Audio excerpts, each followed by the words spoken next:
So good afternoon. We have three back-to-back meetings today. The first one with the Seneca County Industrial Development Agency, followed immediately thereafter by the Seneca County Economic Development Corporation, followed by the Seneca County Funding Corporation. So we'll start off with the IDA agenda. First item on the agenda is review and approval of the minutes from our last meeting of February 2nd.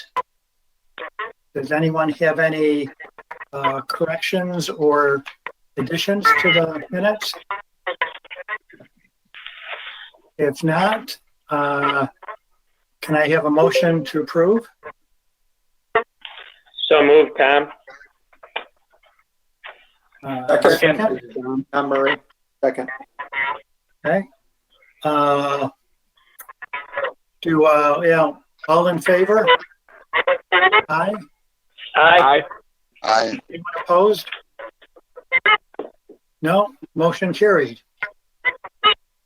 So next we'll go into for the meat of this.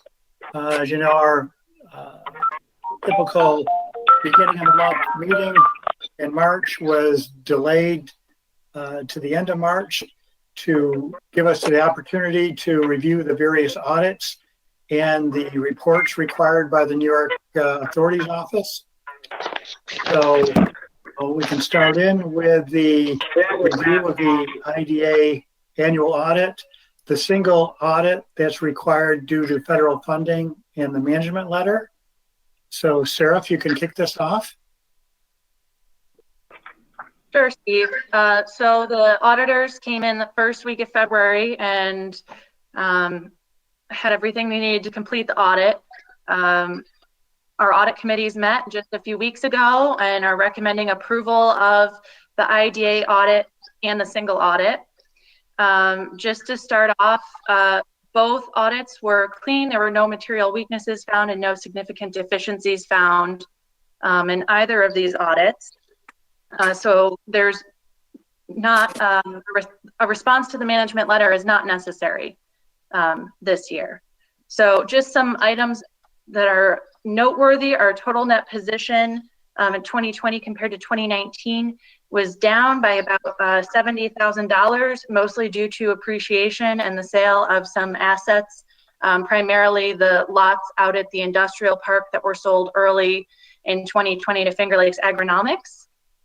But overall, our unrestricted net position actually increased by just over $60,000, largely due to an increase in our agency fees for the year, which were up $140,000, and also due to a decrease in our operating expenses, which were down $192,000. So overall, it was actually a good year financially for the IDA.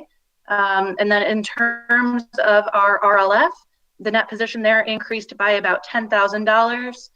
There's about $723,000 available to lend out. We have 3 current loans and actually 1 application that is set to go before the loan committee and will be coming before the full board at our May meeting.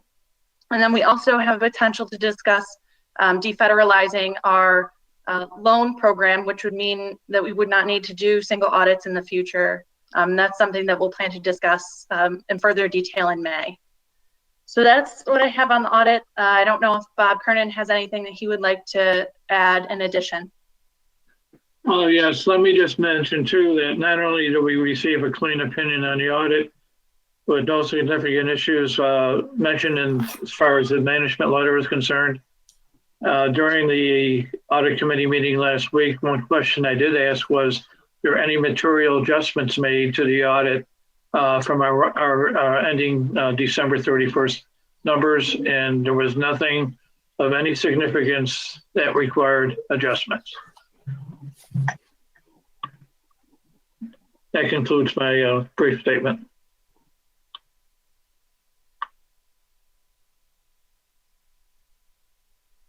Steve, you're muted.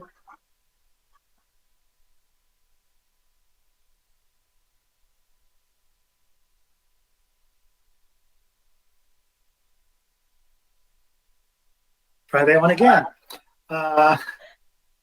Yes, so everyone received quite a lengthy, very lengthy stack of papers here with the audit findings, all the financial results.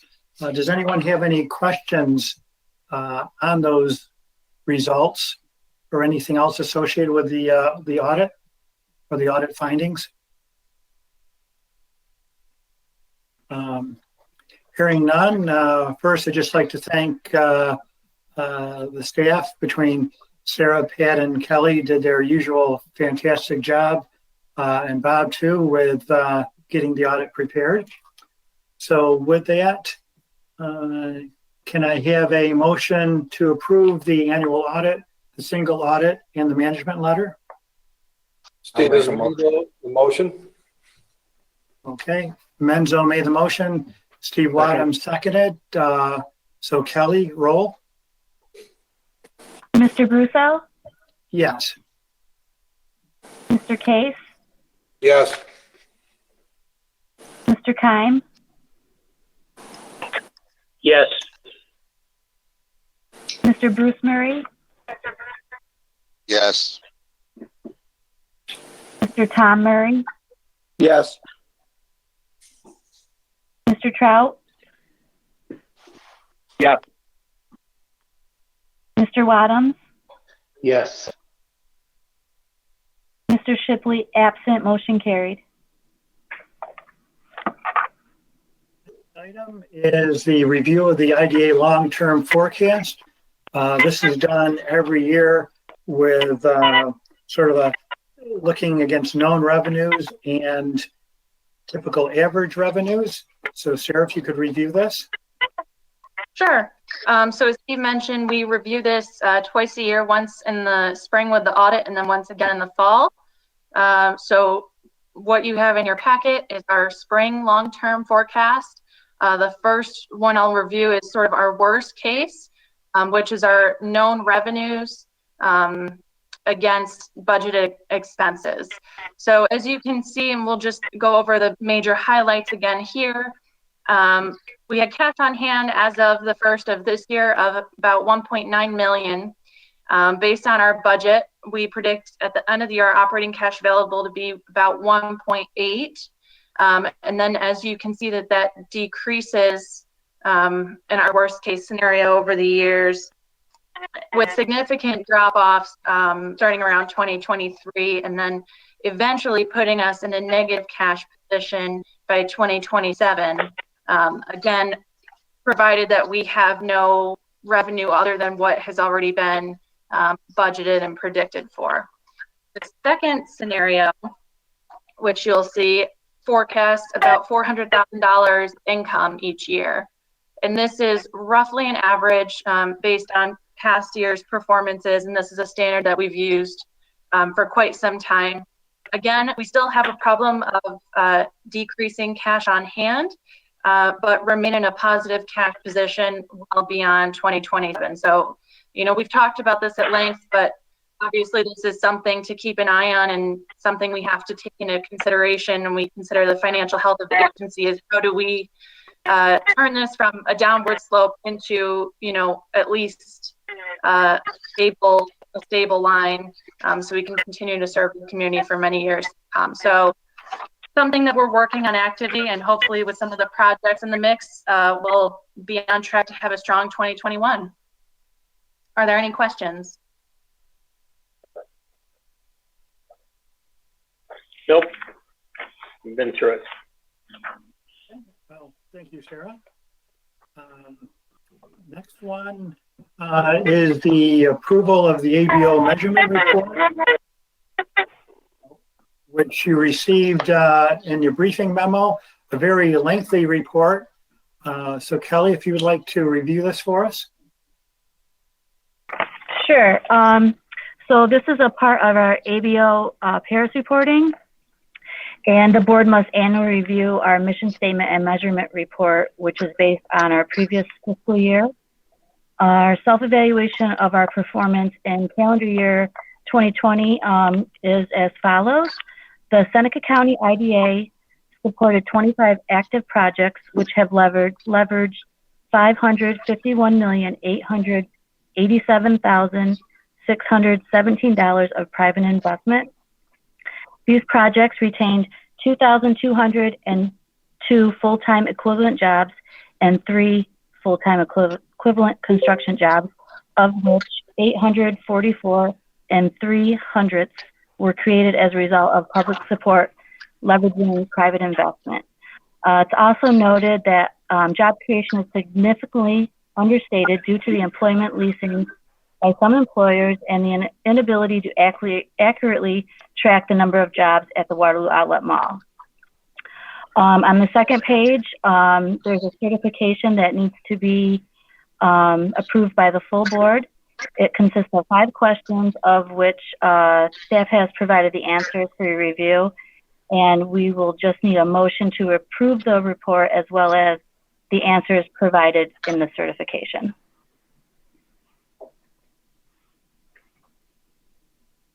Kelly, I say everyone received the report that goes to Paris in the briefing memo. It was, I don't know how many dozens of pages. Does anyone have any questions or comments on that information?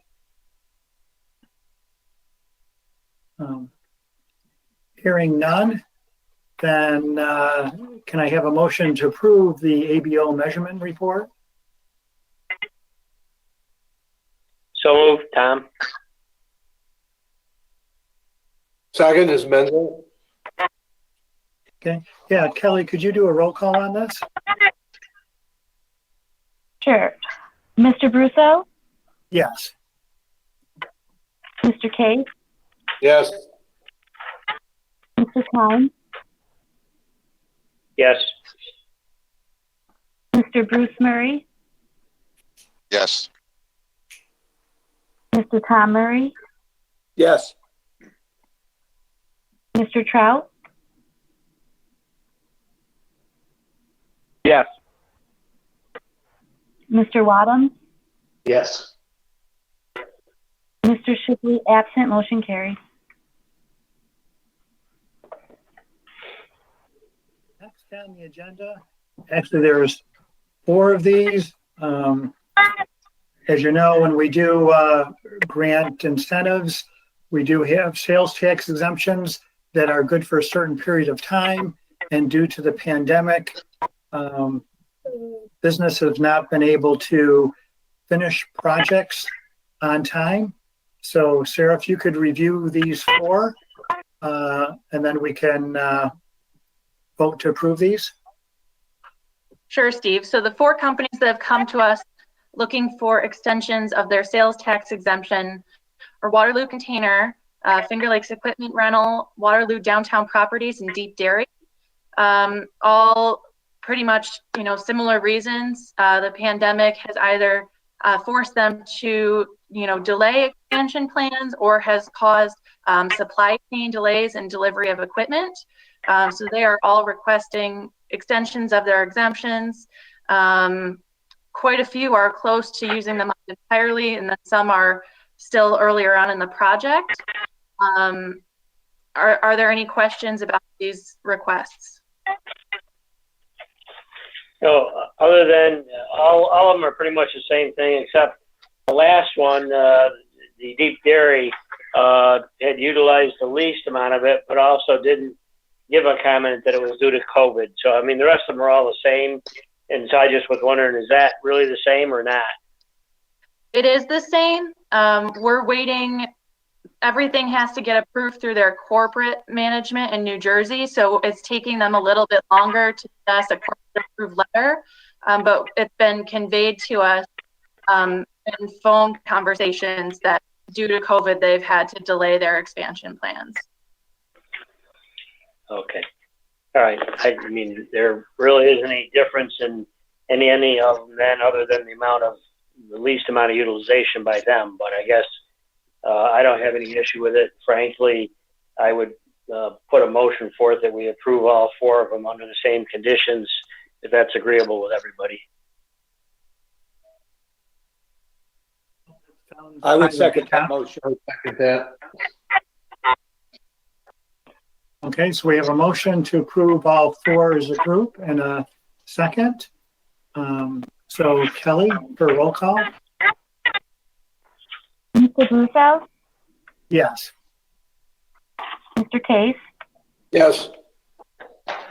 Mr. Kime, Yes. Mr. Bruce Murray, Yes. Mr. Tom Murray, Yes. Mr. Trout, Yes. Mr. Wadham. Yes. Mr. Shipley absent, motion carried. Next item on the agenda is, as you know, we initially discussed during our last meeting, February 2nd, about having the Army is ready to transfer 11 sites at the depot totaling 283 acres to the IDA. The board had a number of concerns about the environmental liability. Because of that, the IDA staff and legal counsel provided the board with a summary of what remediation was done by the Army, as well as what the IDA's liability is. Because of that, everyone had a chance to look at that. Does anyone have any further questions on this transfer?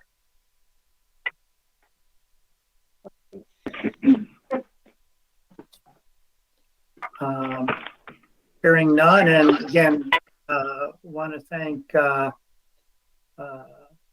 especially Pat and Rob in their work to provide all this information. There's quite a bit that's related to the depot. So could I have a motion to approve the transfer of the Army's retained environmental sites to the IDA? So moved. This is Bruce. Second, this is Don.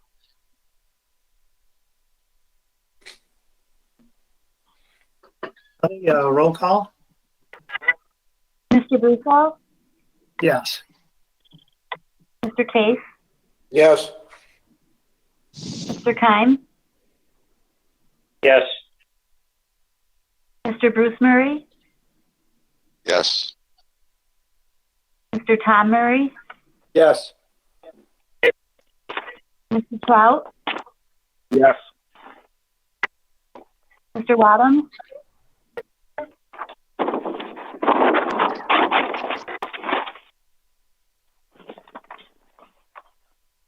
Mr. Wadham, Mr. Shipley absent, motion carried. Yes. Sorry about that. It's a little tricky, these meetings. Next item. Gotta look at the right screen. That's a problem. True. The next two items are related. It's the transfer of property that IDA has related to the rail to transfer to Seneca Ag Park. So Pat, if you could kick us off on this, what this is, and to go through the seeker. Okay. Back in 2008, when we transferred the 50-some acres to Seneca Bioenergy, we withheld the railroad tracks. Because at that time, the IDA was not sure how they were going to transfer all the trackage on the depot. So we withheld the tracks from that deed. Since then, the tracks have been deeded to both Seneca Depot LLC and Deerhaven Park. So the only tracks left is that that's currently on Seneca Ag property. And they have requested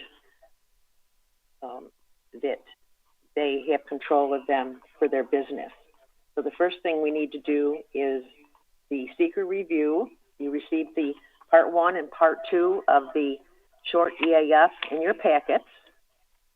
And right now we will review the part 2 and then the part 3 to finish the seeker review. There are 11 questions, and all of the questions, the answer is no or small impact may occur. And then on to part 3, staff is recommending that we check the box that we have determined that based on the information and analysis and any supporting documentation, that the proposed action will not result in any significant adverse environmental impacts. So that is the seeker review.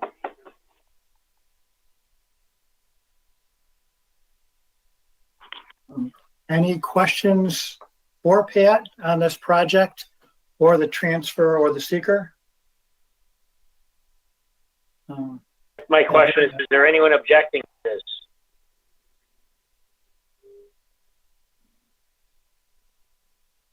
All the No, other tracks I haven't heard have from all anyone been with- transferred already, Sarah? I'm sorry, what was that, Steve? All the other tracks within the depot have already been transferred to new owners Yes, or whatever. Yes, that's correct. And this is all that's left. And Yep. Correct.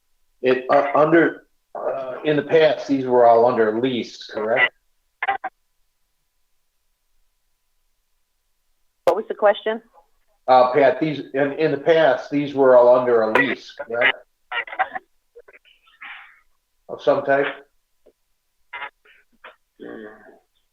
Or no? Am I? Not really. No, they were not? Okay.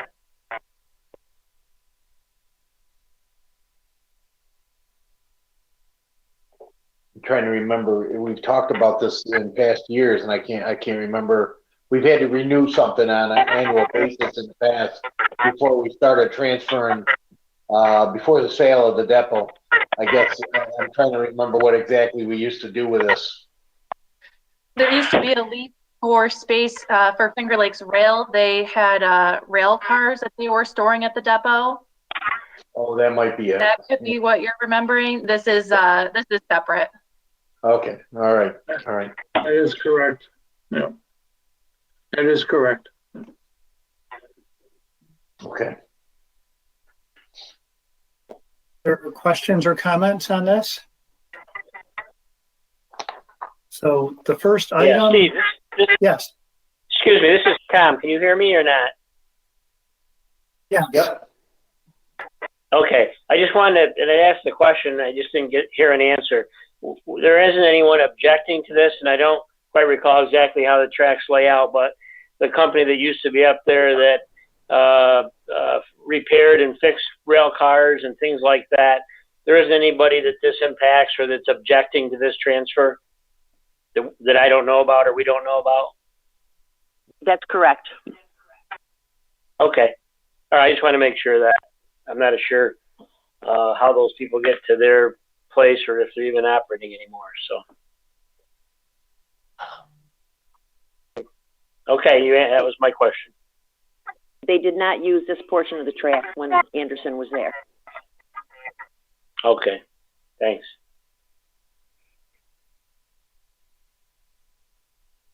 First item we need to do is approve the seeker review. We have a motion to approve the seeker review. Motion, Benzo.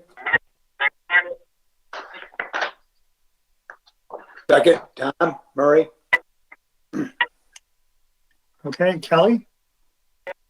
Mr. Brusso, Yes. Mr. Case, Yes.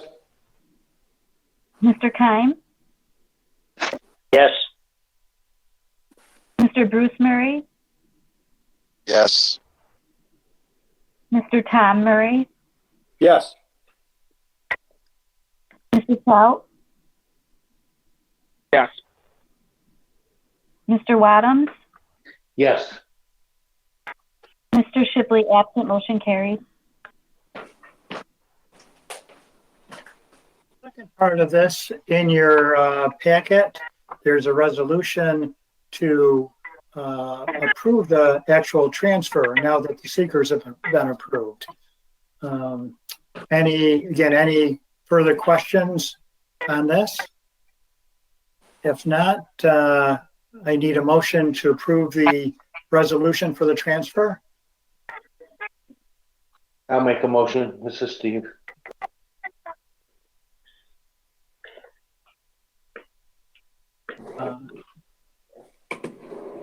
Second from anyone? Second, Menzo. Okay. Kelly?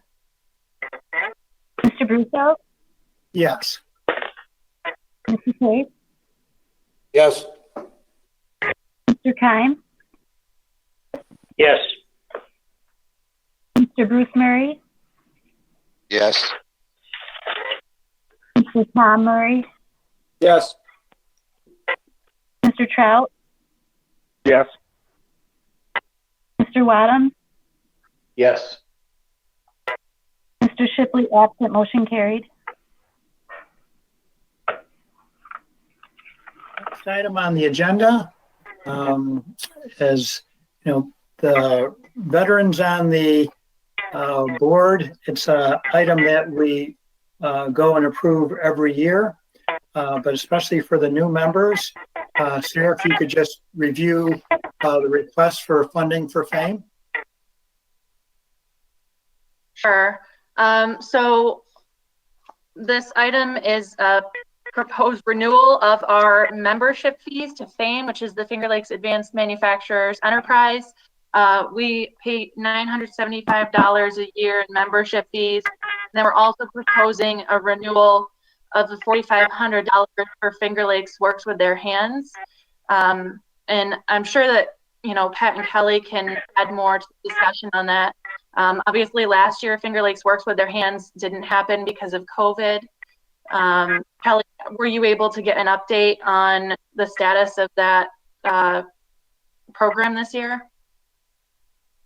Yes, they let me know that they will not be having the event this fall. They're hoping to have it in the spring or fall of next year. Thank you. Does anybody have any questions in general about this or need more elaboration on FAME? Hearing none, need a motion to approve funding for FAME, the renewal? Can you clarify though, are you funding both of these ends and they're not holding the event? We wouldn't fund the Finger Lakes Works with Their Hands until the event takes place. Okay, I just wanted to clarify we weren't supporting them regardless. There's times that, you know, we've done that for entities just based on other needs and whatnot, but I wouldn't think in this case we would be, and I just wanted to clarify that.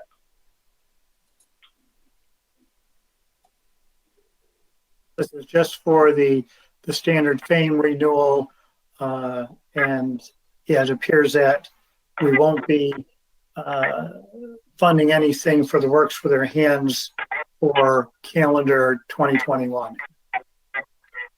Okay. So based on that, motion to approve? So made. Second. So Kelly, roll. Mr. Brusso, Yes. Mr. Case, Yes. Mr. Kime, Yes. Mr. Bruce Murray, Yes. Mr. Tom Murray, Yes. Mr. Trout, Yep. Mr. Wadham, Yes. Mr. Shipley, absent, motion carried. Next item is typically the standing update from the Seneca County Chamber of Commerce. With Jeff not here, anything either Bruce or Sarah that is important that you'd like to add? Or if not, we'll move on to Don Trout's I'll let Bruce speak to this as he's the current chamber chairman, if he has anything he wants to say.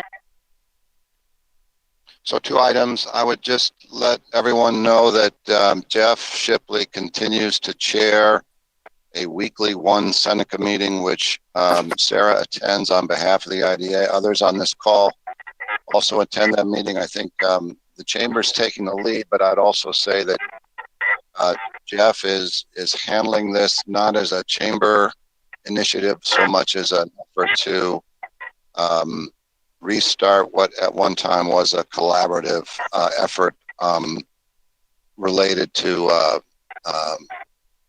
the whole one Seneca umbrella. The other, that's it, actually. That's all I can report for the chamber. Meeting. What's up? Okay, thanks, Bruce. Yep. Next item is an update from Don Trout on the Board of Supervisors. Brought it up again at their meeting in open format this time, not executive session or anything like that, but there is an unwillingness for the board to compensate the IDA for any money spent on the repairs to the IDA line. Right now going from Petro to down into Seneca Falls. So if we're going to end up getting that off the books, they want the IDA to pay for that in its entirety and not get reimbursed. I believe the number's somewhere around $48,000. But yeah, but is this really the right county's expense or Seneca Falls' expense? That is basically they don't want to take over the line no matter what. They want to sign the final documents or whatever they need to do to get it transferred over to Seneca Falls until this money gets spent to do the repairs. And I believe the cost is like right around $48,000. I was talking to Supervisor McGreevy, and he is awfully upset because he wants this resolved. Wants to put shovel in the ground in about 2 weeks to start on that project. And he was, I talked to him on Monday, and he is certainly anxious about this entire line and this whole situation. So he reached out to me trying to get this thing settled one way or another, but I did bring it up to the entire board, and they don't want to assist in any way. They want the IDA to pay for it. So, well, really I'll give you my comments on it. Yeah, I'll give you my comments on it, and I'm the only one that probably has been dealing with it for so long. I think it's totally wrong. In as much as we've been trying to transfer this thing for years and years and years, the fees on this place has been being collected, and now to finally transfer it when we've been trying to get it to be like if we let you use a car for 5 years and it was all falling apart, and you finally went to take it over and you said, well, before you give it to me, I want you to fix it. I think that's just wrong. For the $38,000 that's here and the dynamics of everything going on, we might as well forget it and move on and spend it.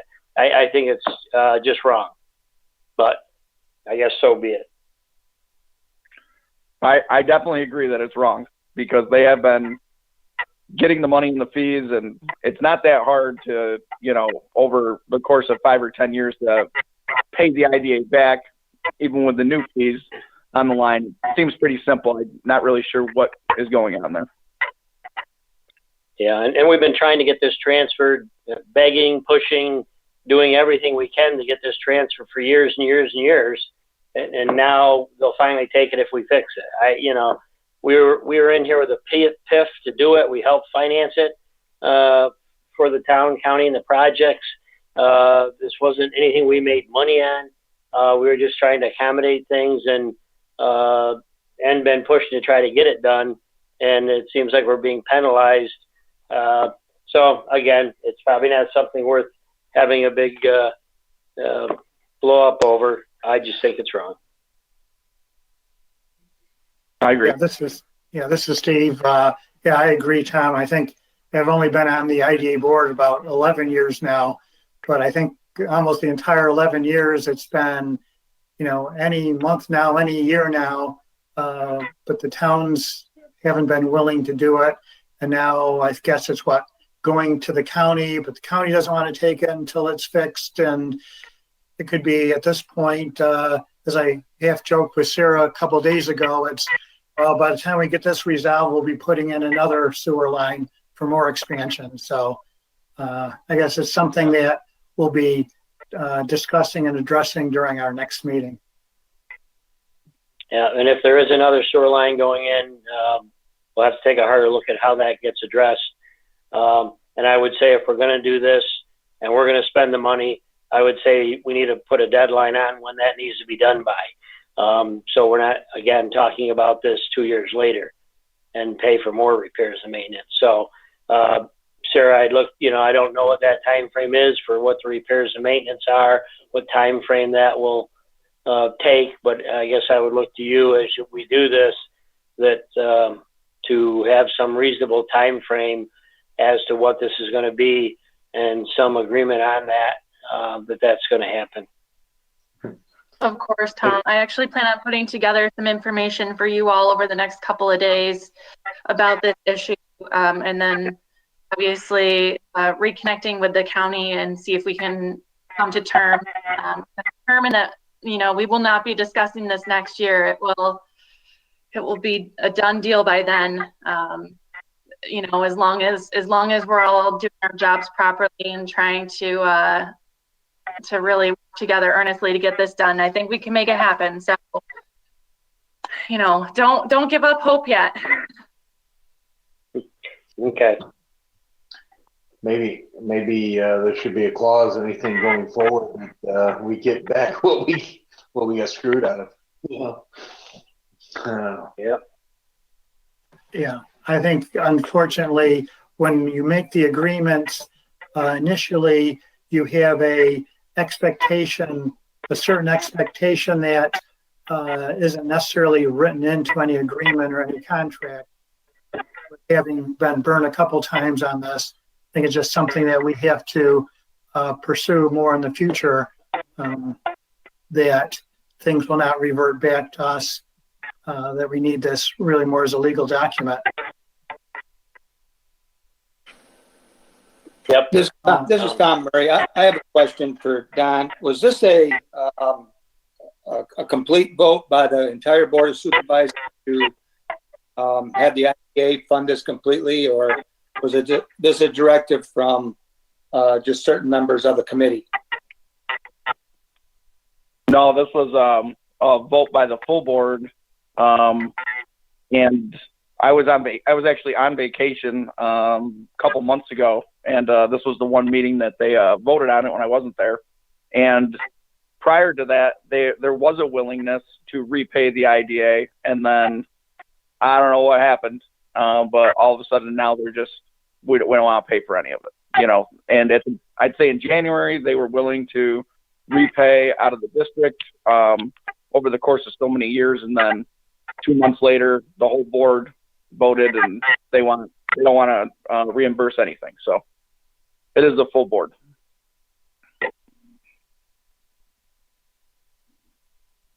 Anything else to cover, Don, or are you?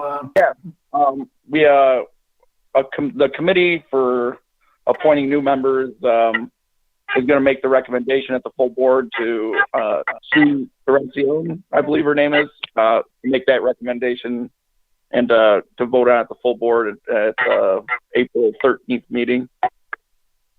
And there was some discussion about how we're going to go about reopening Seneca County if we want to move forward. My position has always been to stay open, but it seems like there's a willingness for the rest of the board now to kind of follow the cue from the governor and, open as New York State decides to open. So it looks like there is willingness to open, but we'll see what actually goes on in the future. I don't know what that is going to entail out of them, but it seems like the general temperature in the room is to open sooner than later. And that's it. Thanks, Don. Next item is a quarterly report update from Sarah. Steve, before we move on, I noticed Chairman Heisen's on the line. I don't know if he has anything he would like to add as far as updates or comments from the Board of Supervisors. No, I don't think I have any comments. I think what Don said, that's pretty well said. Mitch may want to add something. Bob, as long as you're on the line, do you have a better explanation on why the supervisors wouldn't pay for the sewer line repairs? Well, I think they might have talked about it earlier about maybe paying you back or something like that, but I don't think that was a full board vote. But when we had the executive session, we voted, I think, unanimously, not except for Don wasn't there, to tell the IDA to pay for it. You know, my feeling is that from day one, you should have been developing a fund balance for repairs and maintenance on the sewer system. But what you did was you just gave all the money you took into Seneca Falls. If you had done that on day one, you probably have 100,000 in that account right now. But that's. But Bob, we weren't operating the sewer line. We were just a placekeeper for the town of Seneca Falls. They were the ones with what the fees were in charges. The only money we got in, and the only thing we ever do on any of these PIFs is to basically get the payment that pays the debt. And you're right, going forward, I guess we'll have to look at it differently. But we do this as a facilitating way to finance these kind of projects. And the IDA's never, made money off of it and charged for more than what it takes to pay the debt back. And once the debt's back, it always turns over to the entity that's doing that. And, obviously we'll be smarter next time, but we don't do these types of projects as a way to, build up reserves or do anything. It never has been structured that way, and there's never been any issues with it in this fashion. But, you're right. We should look at it differently next time, and that's what we'll do. But I don't think that's how these PIFs are really meant to operate on. We're not really operating the lines, but it is what it is. For the $38,000, it isn't like we're making money. We're losing money every year. We're going to be turning over other things. So it isn't like this is an easy thing to just write off $38,000, but it also isn't worth having a big contortion back and forth with everybody on either. But I just think it's the wrong move, but it is what it is. I tend to agree, Tom, but it's what's supposed to have been transferred over after 7 years of ownership by the IDA once you paid that off. And we've been begging for them to do it. You should have had a deal come up when you worked the deal with Seneca Falls to maintain the system. There should have been a X number of dollars per year added to the fund balance for a reserve fund for repairs. Now it's zero. And we should have. But we've been pushing and begging and trying to get this turned over for years too. But you're right, and we do another PIF next time. There'll need to be some penalty and some charges in there for if these don't transfer over. It's never been done that way, but obviously, you live and learn, and we should look at it harder. But I also question that Seneca Falls and their charges didn't already have X amount of money that was in there to cover repairs and maintenance. They're the ones that come up with what the charges are on the line, not us. But again, where we're at today, and go from there. Well, who actually sets the rates for that pipe right now for the sewer use? You are still. The town of Seneca Falls sets all the rates. We don't do that, Bob. The only thing that we're collecting is what was the debt repayment. That's the town of Seneca Falls sets the rate. Well, raise the rates on that line right now. Ask the Seneca Falls to raise the rate so you can start getting the revenue to pay this back, and then either the county or the IDA loans the money to get it done, and they indirectly get the money back on increasing the rates for the users. We don't control the rates, right? No, we don't. But hey, we own the line, and we could, but where are you going to go with that? What do you say? We're going to shut it off? I mean, you're not going to do that. But I think Bob's got a good point. I think it's still worth having the dialogue with Seneca Falls and whatnot. And truthfully, I think we should understand, do they have any reserves that they've built up on the line already, or have they spent everything that they've taken in? But again, I would say, that could be part of the discussion, that, why this is being transferred, that their rates ought to go up and ought to be something paid towards this. We can have those talks, but they set the rates. Our only right was to get the money back to pay back the debt that was borrowed to put the line in. That's all these PIFs ever do. The IDAs don't operate them. They don't set the rates. The agreement is, this is how much money we put in. This was a debt that was borrowed. You're going to pay that back, and upon payment of the debt, then you're going to take it over. And that's how they all operate. And everybody does that in good faith, and that's how it's done. But we obviously should look harder at it. And truthfully, we can probably go back to the original PIF agreements and whatnot and see, what legal, resources or what legal actions we can take back and forth in all this. But that's where I get back to the point, this should just be done. We offered to actually pay for it and get it back over the next 5 years. Why they incorporate that into a charge on the sewer line, which that amount of money over their whole sewer line charge is minuscule, but we're saying, hey, we'll carry this. Just pay us back then over the next 5 years. That really is kind of what you're talking about. And it seems as if though nobody even wants to do that. We could probably go back and look and see what rights we have. Ultimately, the only rights you have to force anything is to say we're going to shut the sewer line down. Well, we're not going to get into that. So, but we can have maybe a little bit more talks again with Seneca Falls or whoever. I'm just not sure why we're here. It seems like a pretty reasonable thing. I've discussed this to some length with the Seneca Falls supervisor, and it's been conveyed to me that they don't have a fund balance for this, that the charges that they collect are enough to cover sort of regular maintenance, but not major repairs of this extent.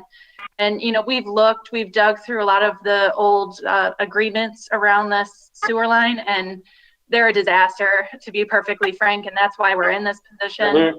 It's very unclear sort of who's responsible legally for the extent of what repairs, and that's why we've been trying to negotiate some kind of alternate solution, the proposal being ultimately that the IDA would front the money for the repairs in exchange for an increased O&M charge being assessed on the line, and being repaid over time from that charge.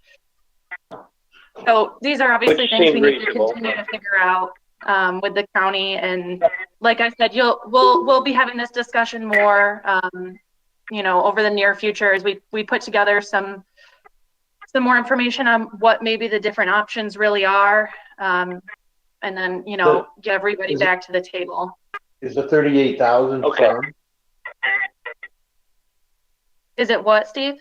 Is it firm? I mean, is that we think where it's going to cap, or it was actually estimated about 45,000.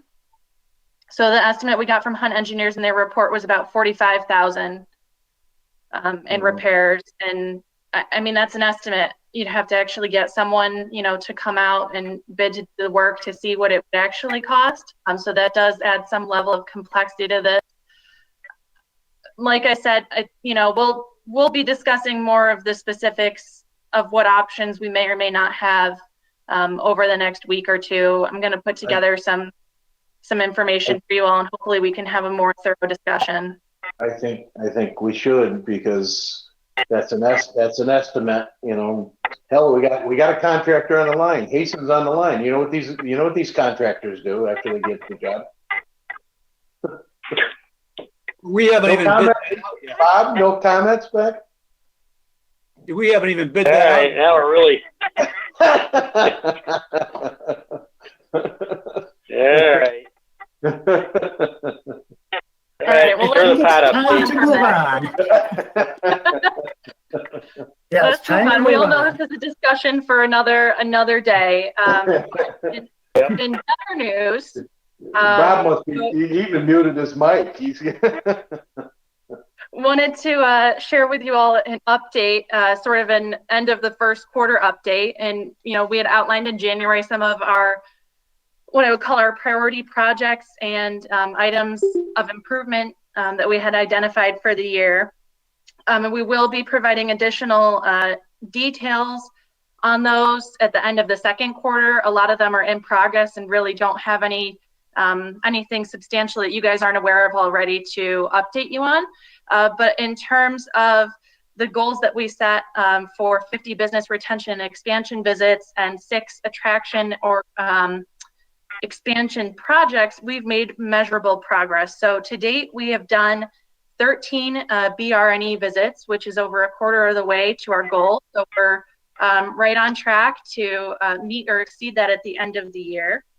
Of the 13 companies that we visited, 4 conveyed to us that they have plans to expand over the next year or 2, which is a positive sign.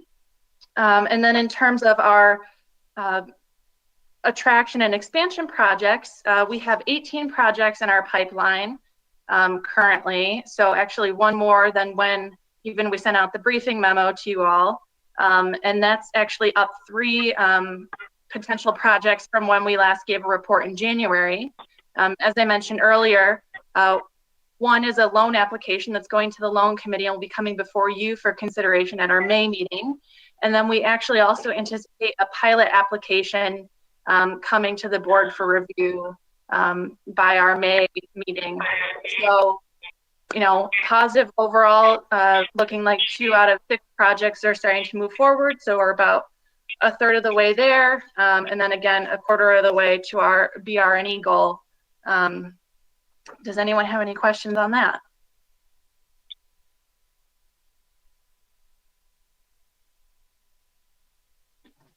No, well, thank you, Sarah.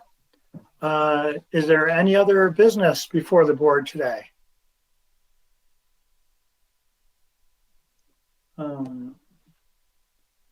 So with no other business, there's no need for an executive session. So then, favorite part of the meeting, can I have a motion to adjourn, Menzo? No, you got a motion, yes.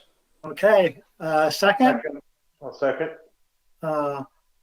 Just all in favor? Aye. Aye. Anyone opposed? Aye. No. So the IDA meeting is completed. We'll roll into the EDC meeting next. See you, everybody. Take care. Thank you. Goodbye. Okay, thanks. Thank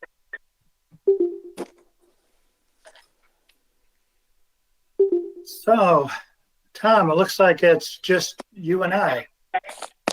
Okay. Should be You got anything that we can debate? Yes, we can debate. So, and we're both on the audit committee, so we've already reviewed all these things. So things should go Yep, we have. really easily. First order is approval of the EDC meeting minutes from February 4th. I'll move that we approve them. I'll second. Just to avoid vote on this, all in favor? Aye. Aye. Second is the EDC audit and management letter.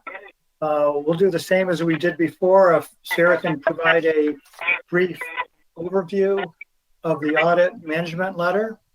Sure. And again, you've both already reviewed these, so you're familiar, but there was the one finding, which was deficient net assets, and that's due to the losses that have been sustained by the cemetery.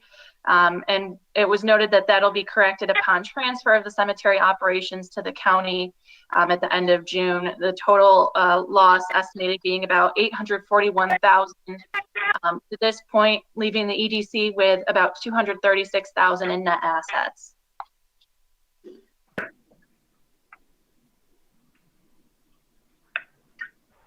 I would also indicate that the opinion was a clean opinion. There were no audit adjustments required due to the review of the 1231 statements. And as Phil mentioned, the deficiency was considered a material weakness. We do know what the situation is, and we also know that the blood will stop flowing once we transfer the owner, the responsibility of the cemetery over to the county.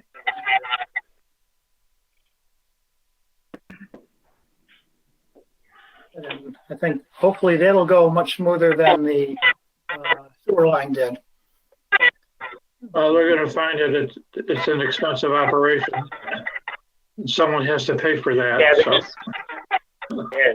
But the good thing with this is we don't own the property. Nobody has to take it. We just quit spending money. Correct. That's correct. So yeah, this is, we shouldn't have as much issues, but I would hope that there's some of the things somehow Sarah and all of us need to do a better job of having people understand, like the county, we literally, we're out $800,000 now. Over the 10 years, that was only $80,000 a year. So we operated pretty efficiently. And that was saved a lot of other issues that were going to come up and pay back to the states. And IDAs don't step in and own cemeteries. We did it for all the right reasons. And I think lots of times people don't understand all these things, and now we're arguing over $38,000. But we do a lot of these things, and somehow we need to do a better job, I guess, of clarifying that. I think it's unconscionable, what we've done to support our county, and the end result is we're not looked at as being a partner here. That's unfortunate. Yeah. Well, hopefully we can figure that out better. Hopefully in the future. Sarah's a nicer person than us. Maybe she'll get it accomplished. We haven't. Thank you for the vote of confidence, although I'm not sure about that. We'll see. Yeah, I know. And I don't know if nice helps any either. So, but anyhow. You certainly have our support, Sarah. Let's put it that way. Unfortunately, as there's turnover on boards between our board and the Board of Supervisors. Ones coming in and do not have the history, the knowledge, and it's so easy to make statements that are not based on facts or anything else. So.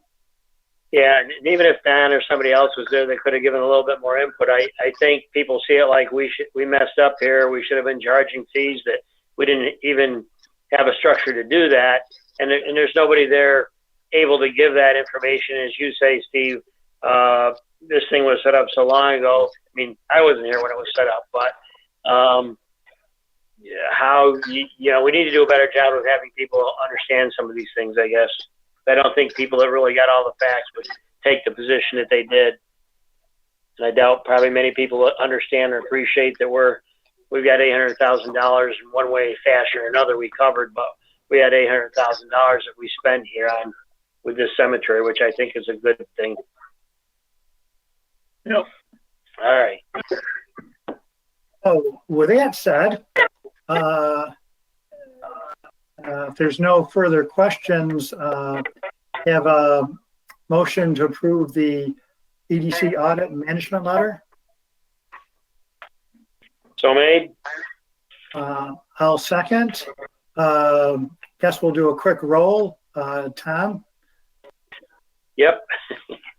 Myself, yes. Motion carried. It was easy. There you go. The ABO report, Kelly? This report is the same as the IDA that we just have gone over. It's part of our reporting to Paris. The self-evaluation of our performance in 2020 is, during 2020, the Seneca County EDC continued collaborations with Seneca County to help manage the Sampson Veterans Memorial Cemetery. And then as part of the certification, the full board would have to review the 5 questions on the back and the answers, and then we would just need a motion to approve the report. So made.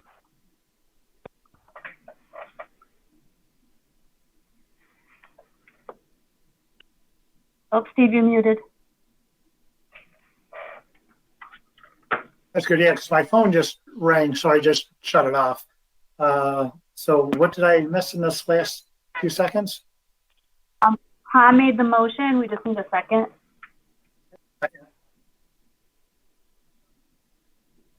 So I vote yes.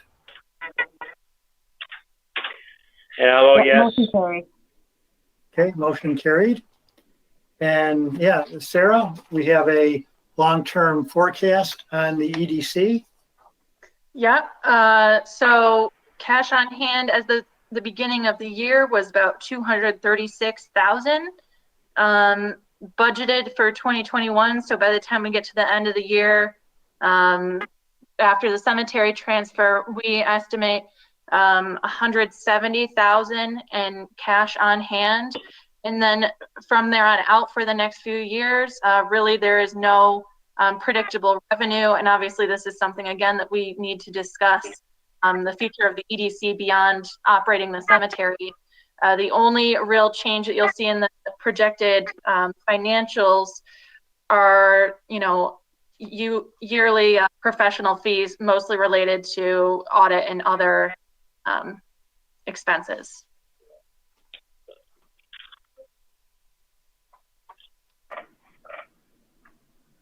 Sarah, any other business for the EDC today?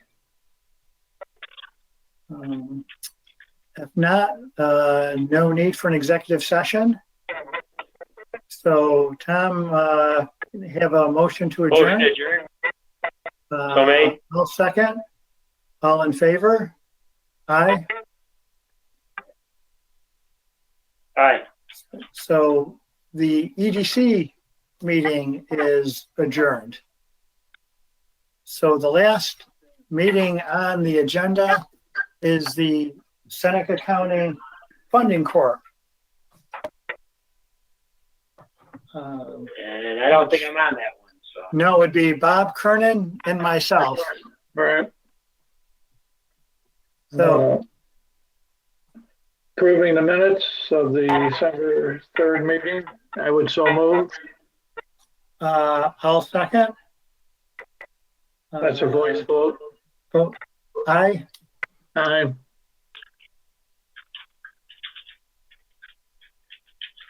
And then, yeah, the audit and management letter for the Funding Corp. So this one was a clean opinion again. We did have the same recommendation we've had in years past of potentially doing a time study, which we've opted not to do, as there really aren't substantial activities going on in the Funding Corp at the moment. And because of that, there really hasn't been any major change in the net position of the agency either. I would so note that the management letter that was a suggestion that did not fall into the category of material weakness or sufficient deficiency.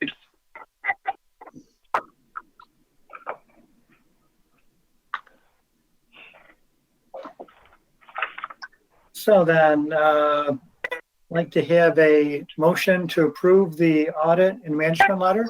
Also move. I'll second. See, I'll do the roll. Bob? Yes. Myself, yes. Motion carried. So last on the agenda, approval of the ABO measurement report. Kelly, if you could review this too. Sure. Once again, this is a report that's part of our Paris reporting and must be annually reviewed by the board. So our self-evaluation of our performance for 2020 were that there were no bonds issued during the year ending in December 31st, 2020. And then on the second page, there's 5 questions that staff has answered for your review. if you agree with the answering, we need a motion to approve the report as well as the answers provided in the certification. I would so move.